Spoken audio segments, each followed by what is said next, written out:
하나님 말씀 나누겠습니다. 에스겔 17장 11절부터 24절입니다. 하나님의 약속 믿자라는 제목으로 하나님 말씀 나누겠습니다. 하나님의 약속 뭐라고요? 믿자. 정말 믿읍시다. 하나님의 약속을 믿었으면 좋겠습니다. 어제는 우리가 비유에 대한 얘기를 좀 했습니다. 독수리가 몇 마리 나왔어요? 2마리 나왔습니다. 그죠? 한 마리는 어떤 것을 비유하죠?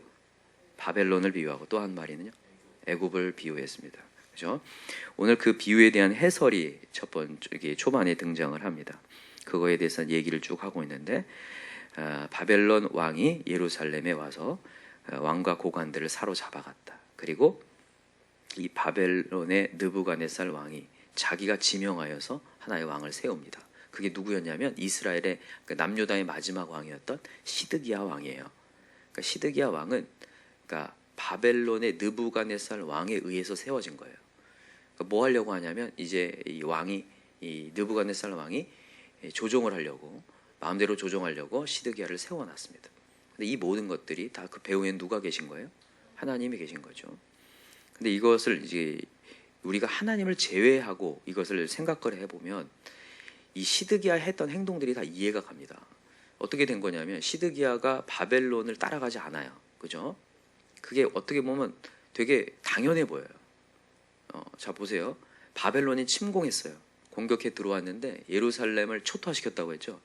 이 이스라엘의 상징이었던 성전을 완전히 불태웠습니다. 그리고 거기 있던 모든 기물들을 다 가져갔어요. 게다가 왕과 고관까지도 다 데리고 갔습니다. 포로로 잡아갔어요. 포로로 잡아간 사람들이나 또 몇몇 남아있는 사람들 다 바벨론에 대해서 기분이 좋을까요? 안 좋을까요? 안 좋아요. 안 좋죠. 당연히 안 좋죠.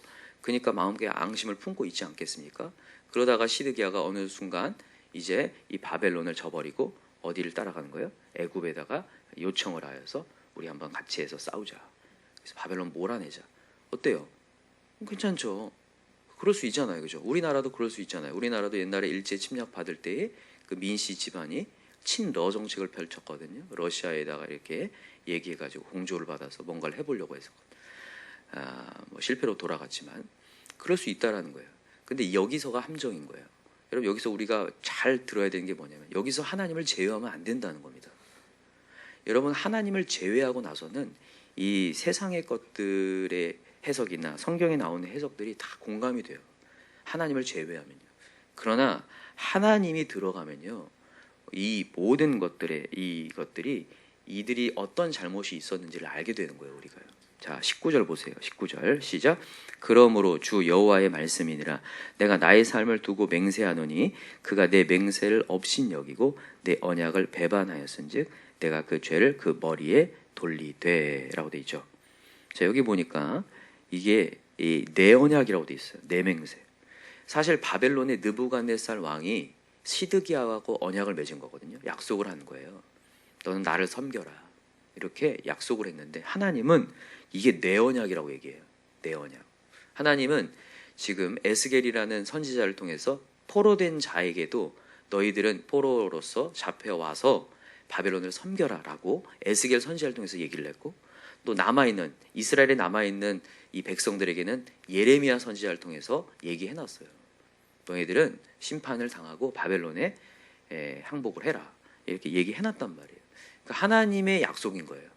하나님의 약속. 이게 중요한 겁니다. 여러분 우리는 하나님의 말씀을 따라가야 될 줄 믿어요. 이게 정말 중요한 내용인데 여러분 우리의 삶을 살다 보면 이해가 되지 않을 부분이 있어요. 그게 누구였냐면 대표적으로 요나가 있습니다. 요나가 북이스라엘과 남유다가 있었는데 북이스라엘의 선지자였어요. 북이스라엘. 근데 그 북이스라엘을 괴롭히는 나라가 하나 있었는데 누굴까요? 아수르였습니다. 그죠? 아수르. 나중에 북이스라엘 누구한테 멸망당합니까? 아수르에 멸망당해요. 근데 그 아수르의 수도였던 니느웨에 가가지고 복음을 전하라고 하는 거예요. 전하고 싶겠어요? 안 전하고 싶죠. 당연히 우리 당연히 안 전하고 싶죠. 그러니까 어디 갑니까? 도망가요. 다시스로 도망가려고 욥바라는 항구에 갔더니 마침 뭐가 있습니까? 배가 있어요. 너무 주님 뜻이에요. 너무 당연하잖아요. 그래서 도망간 거예요. 근데 그거는 하나님의 뜻이 아니었다는 거죠.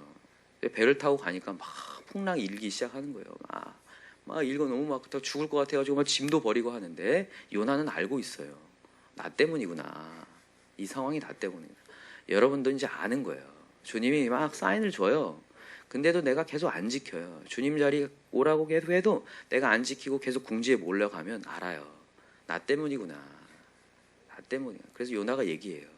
나를 던져라. 그럼 너희는 산다. 진짜로 던졌더니 살아요. 풍랑이 잠잠해지고 고기가 와서 확 먹잖아요. 맛있게.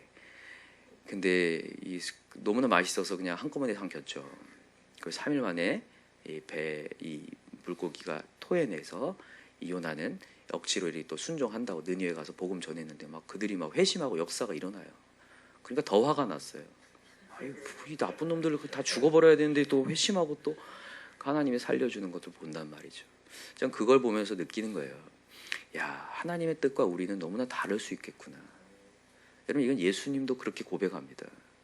예수님을 십자가에 달려 돌아가라고 얘기했을 때 예수님이 바로 하는 게 아니라 기도하는 거예요. 하나님 할 수만 있거든. 이 잔을 내게서 뭐하라고 얘기해요? 지나가게 해달라고 기도하는 거예요. 하나님, 이거 지나가게 해주세요. 그러나 내 뜻대로 마옵시고 아버지의 원대로 하옵소서. 이 기도하는 거 아시죠? 여러분, 우리의 뜻과 하나님의 뜻이 정말 배치될 수 있는 거예요. 여러분, 우리에게 하나님이 십자가를 지라고 해요. 우리에게 사명을 줍니다. 여러분, 오늘도 여러분들에게 하나님의 메시지가 부담스러울 수 있어요. 하나님, 이걸 내가 왜 해야 됩니까? 이 영혼을 내가 왜 품어야 됩니까? 혹시 그런 분들이 있나요? 내가 이런 영혼을 왜 품어야 되죠? 이 사람을 위해서 왜 기도해야 되죠? 하나님, 제가 왜 믿음의 가정을 세워야 되죠? 혹시 부담스러우신 분, 가정 예배를 드리면서도 내가 뭐 이렇게 가정 예배를 해야 되나? 왜 예배를 세워야 되냐? 왜 이런 소리를 해야 되냐? 그러나 여러분, 하나님은 우리를 살리려고 합니다. 중요한 건 뭔지 아세요? 누군가를 살리기 위해서는 내가 하나님 앞에 죽어져야 돼요. 내가 하나님 앞에서 내 자존심을 꺾고 내 뜻이 꺾여져야 돼요. 내 뜻이 꺾여질 때 하나님이 역사하거든요. 한번 찾아볼까요? 마가복음 8장을 한번 가볼까요? 마가복음 8장.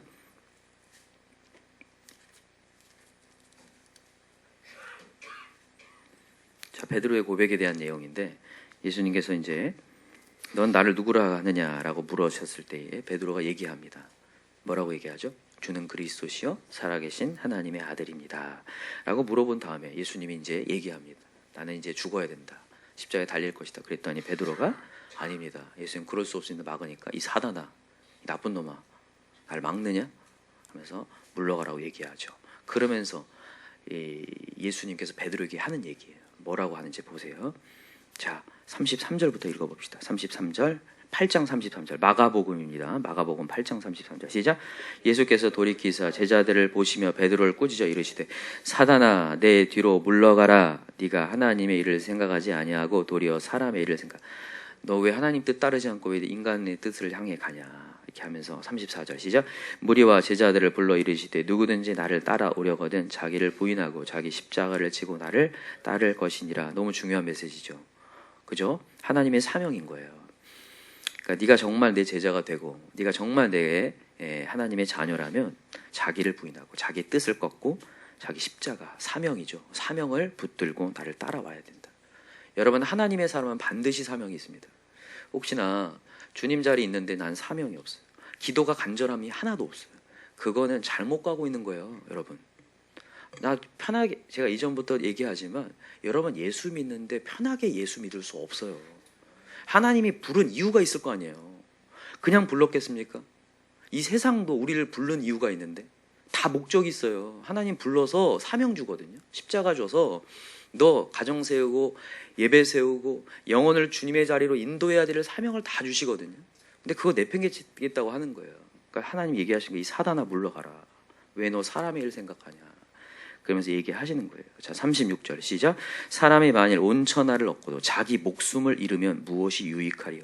사람의 무엇을 주고 자기 목숨과 바꾸겠느냐라고 얘기하는 거예요. 이 천하를 얻고도 이게 무슨 얘기냐면 너 편안하게 살려고 하는데 너 편하게 살려고 하면 그거 아무것도 얻을 수 없는 거다 얘기하는 거예요. 35절 읽어보세요. 35절 시작. 누구든지 자기 목숨을 구원하고자 하면 잃을 것이요 누구든지 나와 복음을 위하여 자기 목숨을 잃으면 구원하리라. 아멘. 여러분과 제가 오늘도 내 뜻을 꺾고 내가 죽겠다고 하면 다 구원하겠다는 거예요. 다 구원을 이룬다는 거예요. 여러분들 오늘 하나님의 사명 받으면 부담스럽잖아요. 부담스러워가지고 자기 목숨을 구원하, 여기 그 말이에요. 자기 목숨을 구원하고자 한다는 말이 편하게 살아보겠다는 거예요. 편하게 신앙생활 해보겠다고 하면 아무도 구원할 수 없다. 그러나 나와 복음을 위하여서 네 목숨을 잃으면, 너가 편안해진 게 아니라 십자가를 지고 오늘도 너가 거친 삶을 살아가면 다 구원의 역사가 일어난다. 여러분, 오늘 이 새벽에 나온 이유가 분명히 있을 줄 믿습니다. 우리 가정을 세우기 위해서 나오신 거죠. 정말 우리가 오늘도 하나님의 능력을 머금어서 그것을 직장이나 또 우리 가정이나 학교에 하나님의 복음을 전파하기 위해 우리가 이 자리에 나온 줄 믿습니다. 근데 여러분, 이것에 대한 십자가의 무거움을 내팽개치려고 하지 마시고, 내가 죽겠다. 그래, 내가 오늘 죽으면 다 살아나는구나. 정말 아까 전에 우리 차가연 목자님 큐티한 것처럼 한 알의 밀이 땅에 떨어져 죽으면 많은 열매를 맺는다. 확실합니다. 내가 오늘도 정말 기도하기 힘들고 피곤하고 어렵지만 내가 연약한 무릎을 세워서 주님의 자리에 나와 주님을 구하고 오늘도 말씀을 듣고 내가 충만히 채워서 가야겠다. 이의 발걸음을 통하여서 하나님의 역사를 이루겠다는 거예요. 그러니까 여러분, 오늘도 이게 꼭 이렇게까지 하고 가야 되나, 이게 아니라 오늘도 하나님의 자리를 향하여서 오늘도 말씀을 순종하고 나아가면 하나님의 역사를 이루겠다. 그래서 여러분, 오늘도 이해되지 않더라도 주님께 순종하고 나아가면 역사할 줄 믿습니다. 여러분, 중요한 건 뭐냐면 오늘 본문으로 돌아와 보세요. 오늘의 본문의 그냥 핵심은 뭐냐면 하나님의 약속을 성취하신다는 거예요. 회복하신다는 건데, 여러분, 이 언약을 배반한 시드기야는 결국에는 두 눈이 뽑히고 바벨론에 완전히 멸망을 당하고 그는 이 잡혀가서 아주 비참한 죽음을 맞이하거든요. 언약을 배반하고 언약을 지키지 않고 자기가 한번 해보려고 할 때. 그러나 하나님의 약속은 성취된다는 거예요. 자, 한번 본문에 돌아와서 22절 보세요. 오늘 본문 17장 22절 시작. 주 여호와께서 이같이 말씀하시되 내가 백향목 꼭대기에서 높은 가지를 꺾어다가 심으리라. 내가 그 높은 새 가지 끝에서 연한 가지를 꺾어 높고 우뚝 솟은 산에 심되 이스라엘 높은 산에 심으리니 그 가지가 무성하고 열매를 맺어서 아름다운 백향목이 될 것이요 각종 새가 그 아래에 깃들이며 그 가지 그늘에 살리라. 아멘. 그러면서 24절 시작. 들의 모든 나무가 나 여호와는 높은 나무를 낮추고 낮은 나무를 높이며 푸른 나무를 말리고 마른 나무를 무성하게 하는 줄을 알리라. 아멘. 높은 나무, 높아진 채 하는 자, 하나님 말씀 듣지 않고 자기 멋대로 살아가는 자는 낮추고, 오늘도 낮추고 주님께 바라보는 자를 하나님이 높이시겠다, 이렇게 얘기하는 거예요. 오늘도 회복의 하나님을 믿으시나요? 오늘도 이 약속, 하나님 지금 약속을 성취하는 거예요. 진짜로 약속이 성취됩니다. 나중에. 맞습니까? 지금 시드기야랑 친애굽 정책을 펴는 사람들은 이러다가 우리가 바벨론에 계속 이 주종관계 속에서 있다가 우리는 그에 계속 조직된 종이 될 거라고 생각했는데 아니었어요.